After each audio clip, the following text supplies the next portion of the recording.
इस वीडियो में हम 10, 100, 1000, 10,000 का डिवाइडेशन सीखेंगे कि डायरेक्ट हम कैसे डिवाइड कर सकते हैं।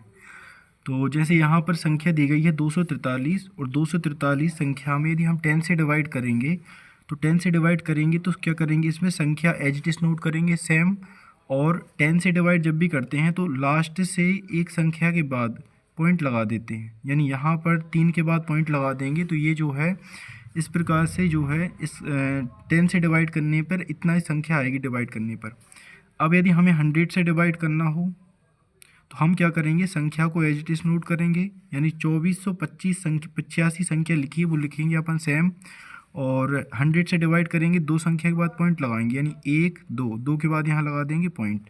तो इस प्रकार से जो है 100 से डिवाइड करने पर ये संख्या आएगी। अब यहाँ पर एक संख्या दी गई हमको, यहाँ पर हमको 24,635 और इसमें हमसे कहा गया है कि 1000 से हमें डिवाइड करना है। तो यहाँ पर लिखा है 1 लिख के 3 जीरो, तो 3 जीरो हैं यानी 3 10 हैं। तो अपन क्या करेंगे, लास्ट से 3 संख्या के बाद लगाएंगे पॉइंट, यानी 1 2 और ये 3 के बाद यहाँ लगा देंगे हम पॉइंट। उसी प्रकार हम इसको डिवाइड करना है हमको, तो 5 4 6 3 4, यहाँ लिखा है 10,000। 10,000 का मतलब यहाँ पर है 4 10 यानी आप यहाँ देख सकते हैं 1 लिख के कितने जीरो हैं, 1 2 3 4। तो आप क्या करेंगे, 4 जीरो हैं ऐसे समझ ले, तो 4 संख्या के बाद अपन पॉइंट यहाँ पर लगा सकते हैं। तो 1 2 3 और 4 के बाद यहाँ लगा देंगे पॉइंट। तो इस प्रकार से हम क्या कर सकते हैं, 10, 100, 1000, 10,000 का डिवाइड कर सकते हैं, यानी डायरेक्ट डेसिमल हम लगा सकते हैं। यदि एक सवाल ऐसा आता है, जैसे यहाँ पर हमें सपोज कोई सवाल ऐसा दिया गया है और हमसे कहा गया है इसमें 1 लाख से हमें डिवाइड करना है। तो 1 लाख से यदि हमें डिवाइड करना है तो संख्या हम लिखेंगे एज इट इज़, संख्या लिखेंगे हम एज इट इज़।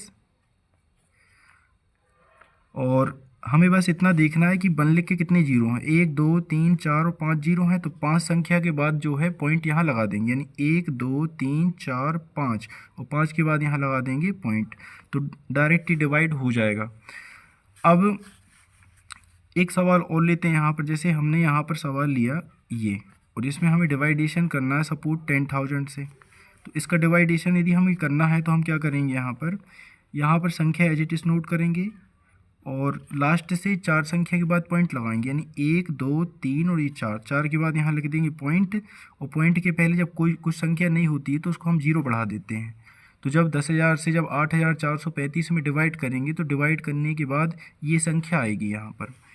अब यहाँ पर हमने एक संख्या और ले लेते हैं, जैसे हमने ये संख्या लिखी 53।